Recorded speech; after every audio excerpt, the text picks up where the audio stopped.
This report called Civilians Are Under Attack. And in this report, which we have submitted to international organizations, we are talking about the issues which really faced the civilians in this conflict. It's about the massive killings of civilians in Barda, which are much more caused negative, of course, effects on civilians on Barda, which are living outside. I'm repeating, outside of the conflict area. And there was a rocket attacks on Barda, on Ganja, massive bombings, and as a result, there were, I already said the figures which we have, unfortunately, from this. We have also touched the issues of the women and children in armed conflicts and child soldiers. I want to mention that unfortunately in this war we had facts that Armenian army used the children because of the lack of the soldiers from their sides. They use also children in their army, and we had witnessed of some photos and videos of the of how they used during in the battle, how they used. You can see some photos. For example, Rashid's speech was especially about cultural rights, which I appreciate that he presented. It was specifically on two topics, but our report was more about the direct physical attacks on civilians. And as I said, 94 civilians were dead in this war from Azerbaijani side. Armenian missile attacks and consequences. Even CNN and BBC were highlighted these bombings, and it's not also only the claim from Azerbaijani side, so it was highlighted in global media as well.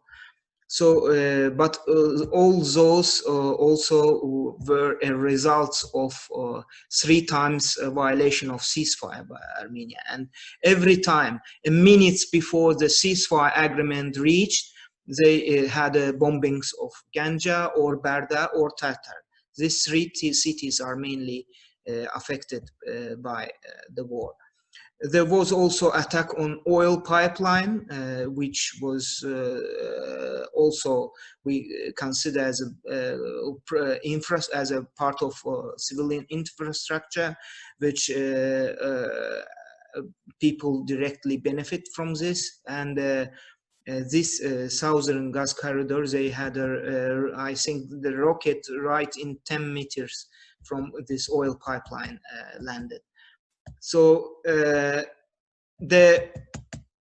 if we talk about the Azerbaijani side, I understand and accept that from both sides our civilians are dead as a result of attacks. But experts on humanitarian law, they know that in each attack, especially to the places where there are residential area, all necessary precautions should be taken into account. And the claim of Armenians in this war were that Azerbaijani side striking Stepanakert, which is Khankendi in Azerbaijani, but Stepanakert is the conflicting area, and there were many legitimate military targets right in the city. They were installed, and therefore it's quite possible that when rocket is landing, they might touch some civilian infrastructure as well. But what about the Ganja bombings and Barda and Tartar bombing, which are not situated in the conflict area, and there were no any military legitimate targets, and it was indiscriminately attacked because with the characteristic of the, if we look at, which by the way also verified by Amnesty International and Human Rights Watch that there was cases of using cluster bombs, which are actually banned by the Convention on Prohibited Weapons. And of course, if we talk about the children and women specifically, and about the human rights of children and women in conflict, there is I think it's called Declaration on the Protection of Women and Children in Armed Conflicts. And according to that convention, as well as the Paris Principles, Vancouver Principles, we can see that specifically the rights of children and women as a vulnerable part in armed conflicts are protected by the Geneva Convention and relevant human rights instruments. And there is also facts that there were cases of using schools and educational facilities during the war, and which is also contradicts to the Safe Schools Declaration, which prohibits use of educational facilities in military purposes. So, of course, I will not go into details of the conventions and human rights documents, but in this report, you can find this information, and it was available in the internet, in our website. You can just Google it by name of our organization, and you can find those reports. I want to give floor to Gülnur Erdoğan, who wants to say about government's responsibilities. Please, Gülnur Erdoğan. Okay. Thank you. Devletlerin hem pozitif hem de negatif bir takım sorumlulukları bulunmakta. Bu nedenle hem İnsan Hakları Sözleşmesi'ne baktığımızdaki özellikle 13. maddede etkin soruşturma, hem de insancıl hukuku oluşturan sözleşmelerdeki Cenevre Sözleşmelerinin işte 49, 50, 129, 146. maddeleri gibi bir takım maddelerle verilen ihlalleri araştırılması, soruşturulması görevleri de bulunmakta ve dolayısıyla ilgililerin de mahkemelere sevk edilmesi devletlerin sorumluluğu olarak kabul edilmekte. Şimdi bu kapsamda baktığımızda benim bir hukukçu olarak fikrimce Ermeni devletinin bu yönde bir sorumluluğu var uluslararası hukuk açısından. Şimdi elimdeki Avrupa İnsan Hakları Mahkemesi kararlarına baktığımda belki yanlış telaffuz edebilirim ama Azerilerin çok yakın olarak bildiği iki karar vardır diye düşünüyorum. Büyük daire kararı bunlar. Bir tanesi ikisi de gerçi 2015 tarihli. Yanlış telaffuz ediyorsam lütfen düzeltin. Şiragov ve diğerleri Ermenistan kararı. Bir tanesi de Sargasyan Azerbaycan Büyük Daire kararı. İlk söylemiş olduğum Şiragov kararında Dağlık Karabağ ve civar bölgesinde etkili bir kontrolü olduğunu kabul ediyor Ermenistan'ın Avrupa İnsan Hakları Mahkemesi ve yargı yetkisini, Ermenistan'ın yargı yetkisini, yani bu söylemiş olduğunuz ihlalleri ortadan kaldırma, önleme yükümlülüğü bulunduğunu kabul ediyor. Mülkiyet hakkına ihlal olduğunu, özel hayata, aile hayatına müdahale olduğunu belirtip etkili başvuru, devam eden ihlaller içinse etkili başvuru yolunun bulunması gerektiğine karar veriyor ve Ermenistan hükümetini yükümlülük almaya davet ediyor ve mülkiyet hakkıyla ilgili ihlaller içinse tazminat elde etmeye imkanı sağlayan bir takım mekanizmalar oluşturmasını söyleyip tazminata hükmetme bölümünü ileri tarihe bırakıyor bu karara baktığımızda. Bu karar aslında belki sorumluluk anlamında Avrupa İnsan Hakları Mahkemesi önünde Azerbaycan'ın kullanabileceği bir argüman olarak karşımıza çıkıyor. And when we are talking about humanitarian law aspects in a global level, of course, the center point for implementation of those laws and rules are, of course, the International Red Cross Committee. And luckily, we have today a representative from Azerbaijan office, Ms. Jala Azizova. Figures for what we have done with the relation to the specific escalation. So it covers the period from 26th of September to the 9th of November. Of course, we have larger facts and figures available on our website. The way ICRC approaches humanitarian protection and assistance to victims is through the assessment. So I would say for the time being, we are in a phase where, again, we do immediate relief activities, as you can see, so mostly related to ensuring some kind of economic boost for the victims. We also work with healthcare professionals. We do a lot of mental health and psychosocial support, but we also do our assessments in the schools.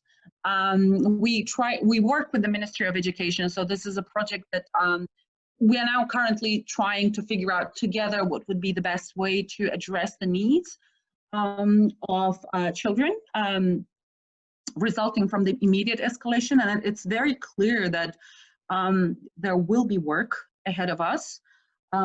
But at this moment, I'm not prepared to tell you exactly how it will look like, because, as I said, our current activities are more related to the immediate relief. But in a longer term, we will have a better shaped strategy to respond to the impact of the escalation specifically. Glad that Jala made the statement she just did. And it's a very important one. I just maybe want to say that, I've been working before with the United Nations. I've had many occasions to work with the ICRC delegates and in the field and in headquarters. And I just want to say that they work in the most difficult circumstances possible. And I don't know of another organization that is as neutral, as independent, as impartial as the International Committee of the Red Cross.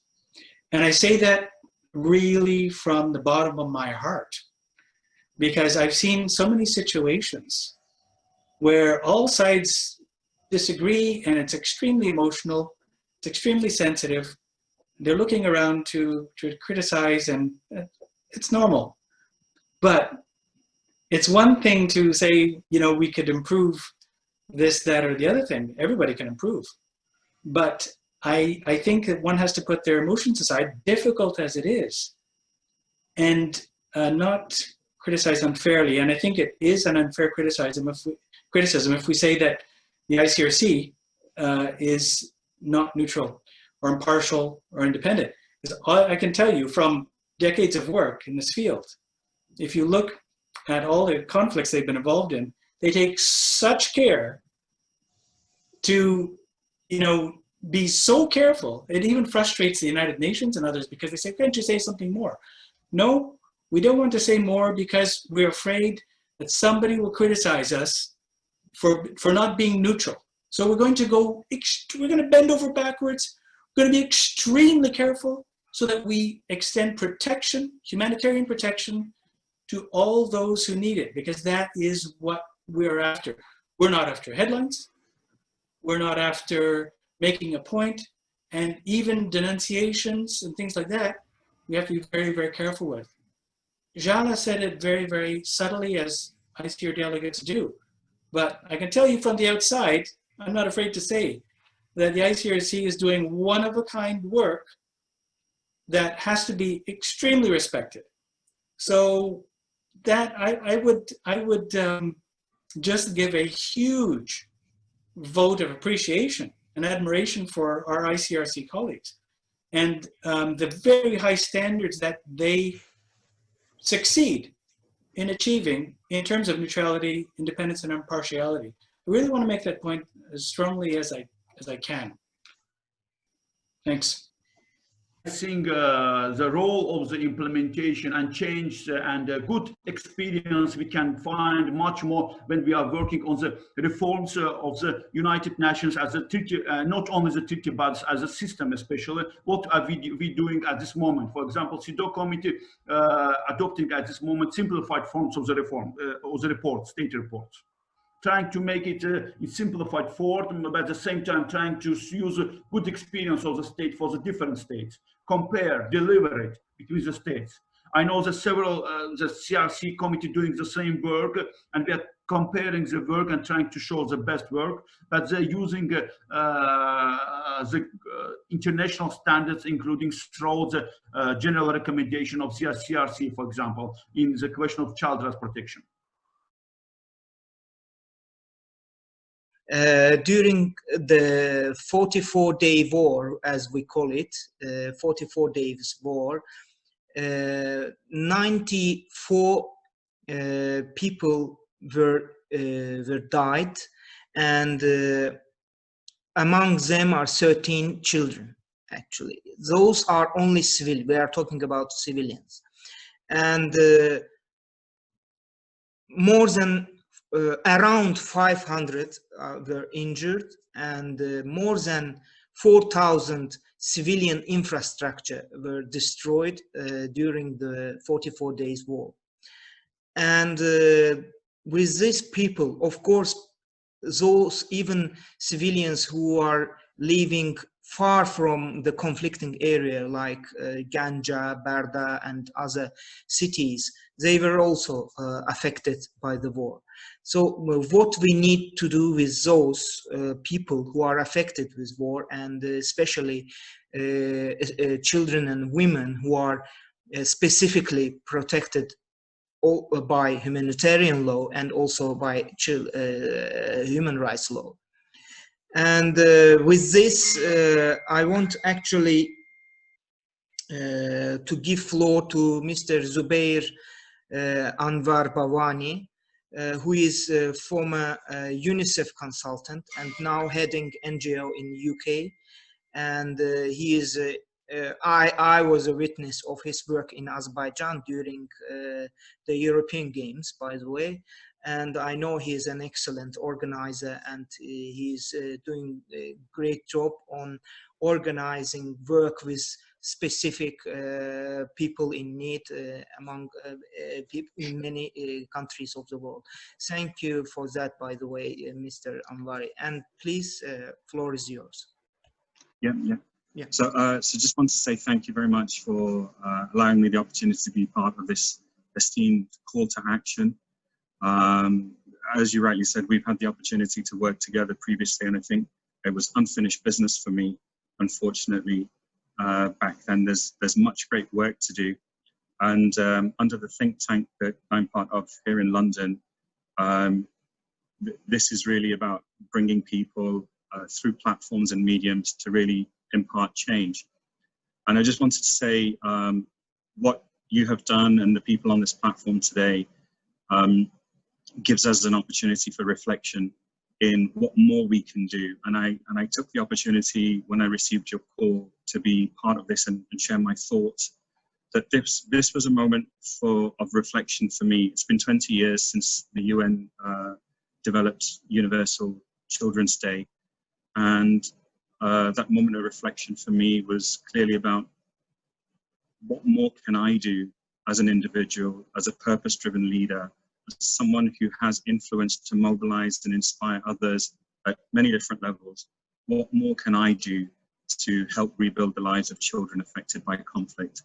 And my call to action is that I need to do more. I need to mobilize my network of friends and people to unite in this respect, but also a call to action to everyone here that we reflect upon what it is that we're doing, and we look at building partnerships, mobilizing others, and using, Ramil, your platform to act as a catalyst to engage others and provide momentum and outreach for helping rebuilding those lives. If we don't, it might be too late.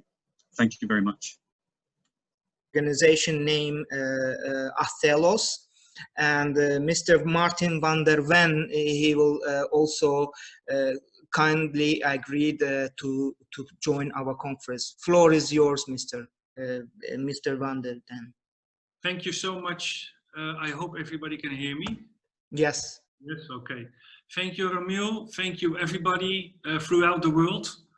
I feel togetherness, I feel inspiration, I feel understanding.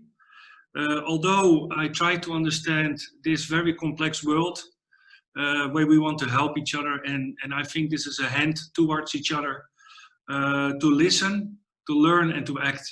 So thank you for inviting us and to share briefly what we try to do in a world where we have all our dreams. And I think all our children or children of others need to have dreams. They need to be inspired. They need to have space.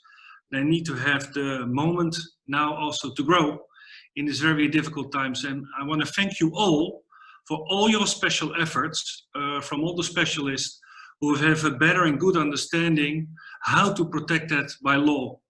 Okay, so I will leave that to you, of course. My support, nevertheless, is we have a dream at Atelos, and we dream of enlightenment every day. Okay, I think this is part of our humanizing world. And our vision lays in humanizing the digital world with voice. I think we are living in a big transformation. We all know where we live in.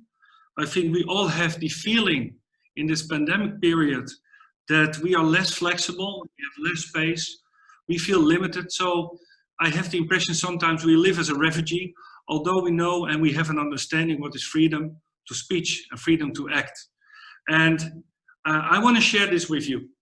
First of all, I think it is important to rely on liaisons and partnerships. And I think this forum where we are sitting right now is, if I was not invited here, I might have another, let's say, agenda to also involved in Tech for Good.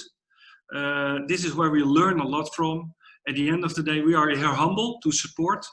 And of course, I wanna finish already my short support in this. With our global donation services, we are trying to support anybody in this world to find some donation to help others. And I look forward to have a better understanding of this conversation. I want to thank you for your time already, and hopefully we will find each other in the near future to help others through this partnership. Thank you. Mr. Nick Nwolise, the floor is yours, please. Okay, thank you very much. Can you all hear me? Yes, yes. Oh, great. Okay, so thank you so much. Thanks to the organizers of this event. I'm really pleased to be, to be part of this. I'm always happy to, participate in anything that has to do with kind of promoting more, protection, especially for children, because this has always been the forefront of everything that I have always been doing. Like Ramil rightly said, I was a consultant with UNICEF, especially on youth and adolescents issue. So I've been part of several development initiatives for children. So I can understand very well, the emphasis of priority on, protecting the child, especially, when it comes to even the situation we have now, which is just coming out from a war situation.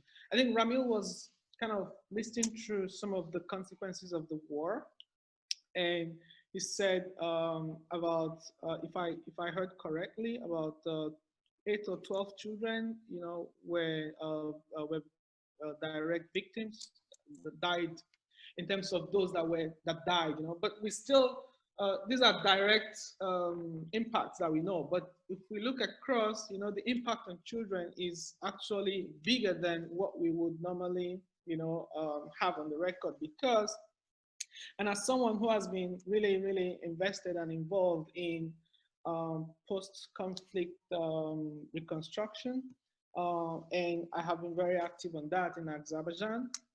I know how hard it is when it comes to this, like a situation like this. And I'm talking about the first war, not even just this one. I know that there's still a huge impact on children, because they are still the victims. Whenever you have situations like this, you have families that are displaced, you have livelihood that are taken from families, and so that impacts a child. And as someone who has done research on issues like this, I know that for sure, when you compare the development of children from war-affected zones and children that are not from these zones, there's always that huge gap or disparity in terms of, and I think my former colleague Zubair mentioned the emotional side of things, the psychological aspect of it. And these things, they're built up, even the trauma aspect of it, So children are and still remain one of the huge victims, in situations like this. So I just want to kind of emphasize on the point where I think some of our speakers have mentioned that, and I like to go back to that, even though I've been part of that, the system. Now talking about activities of non-state actors in supporting children, especially in situations like this. I think at this point, we need to have the non-state actors be more engaged and more involving in situations like this. I want to give floor to Kamala Ashimova, the coordinator of the Alliance. Please, Kamala. Good evening. Thank you very much. I'm sorry I switched off my camera because my connection is more slowly. First of all, greetings to all experts and my colleagues, and thank you very much for important comments and opinions and support for Azerbaijan. Also, thank you very much for Ramil for organizing this important event. Also, I represent of Azerbaijan NGO Alliance for Children's Rights, and this alliance is uniting more than 40 NGOs and organizations who worked in the children's problem sphere. During the 45 period in a period of war, we operatively, all of members of NGO Alliance operatively prepared some reports, several articles where we protested about the conflicts, especially the protest about the violating or the relevant articles of Convention of Children on the rights of the children, and some Geneva Convention and other some important international documents. NGO Alliance, which include 40 NGOs, I'd say that, and there are some more organizations who a long time worked in the sphere in social service and sphere and the rehabilitation sphere. That's why from now on we have to work with children with traumas, and it's very important. I think that's very important, that what happened to them does not leave a deep wound in the lives of children. And we will try with our members in this direction. And also NGO Alliance of Azerbaijan NGO Alliance currently who work in this directly with the children and with family, now have begun working with the children and their families affected by the conflict, and we try the solution of their problems. And I think that we also currently organizations that operating in Azerbaijan have begun this work, and we also current goal is to ensure that violence against children will not stay unanswered, because it is we want to some reaction from international organization. Rashid, floor is yours. Hello, everybody. Thank you, Ramil, for invitation, for organization of the relevant conference. And I also thank to everybody for all speakers for the great knowledge that myself is also learning through all that you delivered to now. And I would start with the first, you can see some notes there, but I will also try to give my own perspectives that every nation has the right to create cultural values and also to live in harmony with others. So this also for the purpose of preserving the cultural diversity in the community, in the country, and in the region. So what I named here as a cultural genocide, so we can see many definitions or let's say words, phrases as cultural vandalism, but why I do note it as cultural genocide, I will try to explain in my further presentations here, because these cultural vandalism, such actions, those are posing threat to ethnic groups' identity. So not only physical extermination that we can see as ethnic groups like genocide and a physical massacre and etc. Not only such type of actions, but also elimination of cultural values can also wipe out a nation's traces from history. So this is one of the methods for as a cultural cleansing of the people. And Armenia's acts against Azerbaijan in terms of cultural vandalism that was perpetrated against many cultural monuments, whether they are historical or cultural properties or art properties, etc. They are constituting the relevant actions. So here also we see systematic destruction and also like an entire annihilation of those objects, like cultural objects that we call them as Armenia's continuing aggression in the form of, like in the perspective of Azerbaijan, Armenia's aggression against Azerbaijan. So we'll continue with the legal framework that on which legal instruments do we rely in here by noting these actions, these illegal actions. So like all of us, when we just walk around in the streets, let's say in the country, in the cities, we may witness, we may see many cultural properties, and the element of the cultural property is that object is in most of the time it's very most noticeable civilian objects. So and due to that they also have certain type of special protection under relevant conventions, under UNESCO conventions, under other type of, let's say, framework that we need to take them into account during the armed conflicts.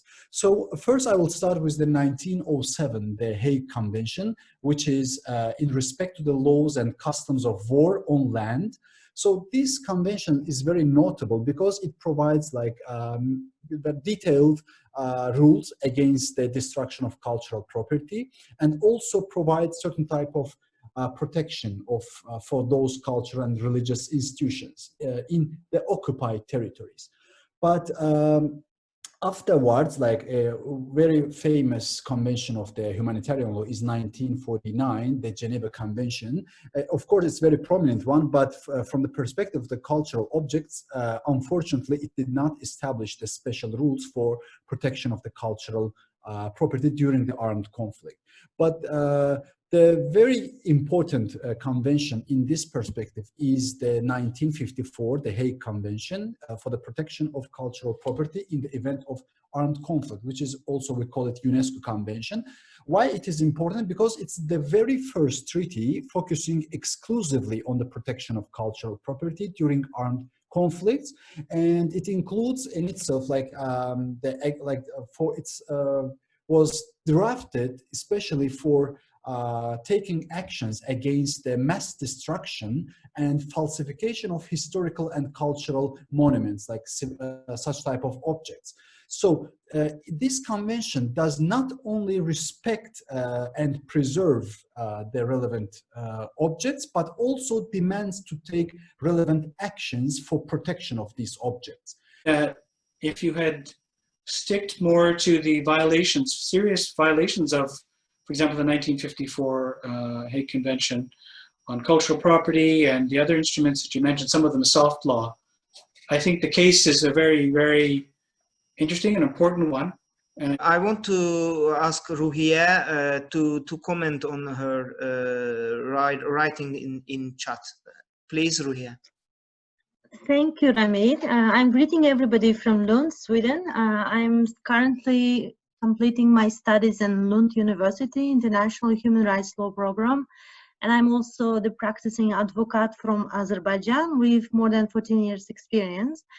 As was mentioned by the head of ANAMA in his recent interview, Gazanfer Ahmedov, almost 4,000 square kilometers of Azerbaijani territory in Karabakh is mined.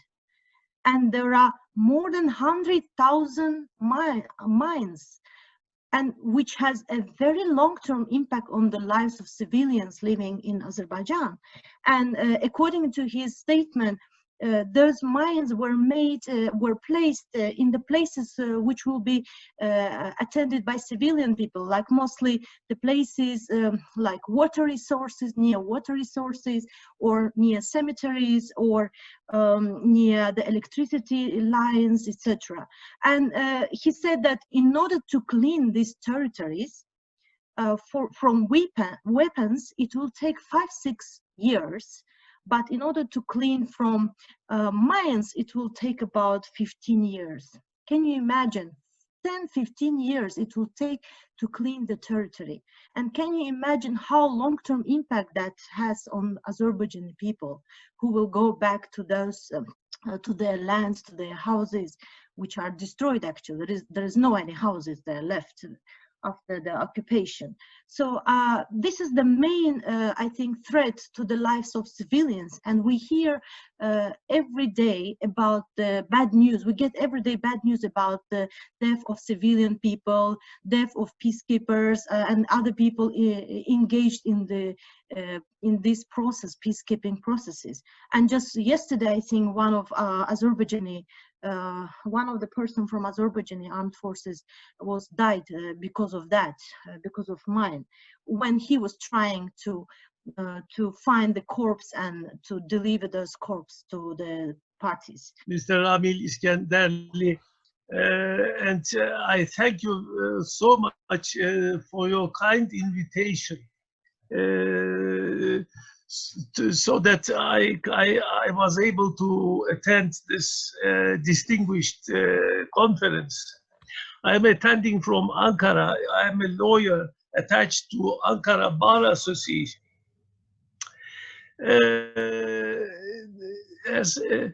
As concerns the Karabakh conflict, I would briefly say that there is a very good precedent in front of Azeri lawyers, which is the conflict between Turkey and Cyprus. You can find many elements. You can extract many elements from that case. You know, there is an interstate case between Turkey and Cyprus before the Court of Human Rights, European Court of Human Rights. Of course, European Court of Human Rights found various violations concerning human casualties and property destructions. So it is, in my mind, a very good precedent to the Azeri lawyers. Mən hər bir iştirakçıları təşəkkür edirəm iştirak elədiklərinə görə bu konfransda. I want to thank to everyone who participated in this conference, and actually as our one of previous speakers mentioned, I think Ruhiya was speaking, that I'm actually also from Shusha originally. So, and the city is liberated just recently. And so for me, I also accept the fact that sometimes we need to be more less emotional on these issues, and of course for constructive dialogue for the future of civilians who are affected from the war, we need to be more collaborative and to collaborate in the future. I want the first thank goes to Dr. Lyle Sunga and Gülnur Erdogan for helping me in contentional part of the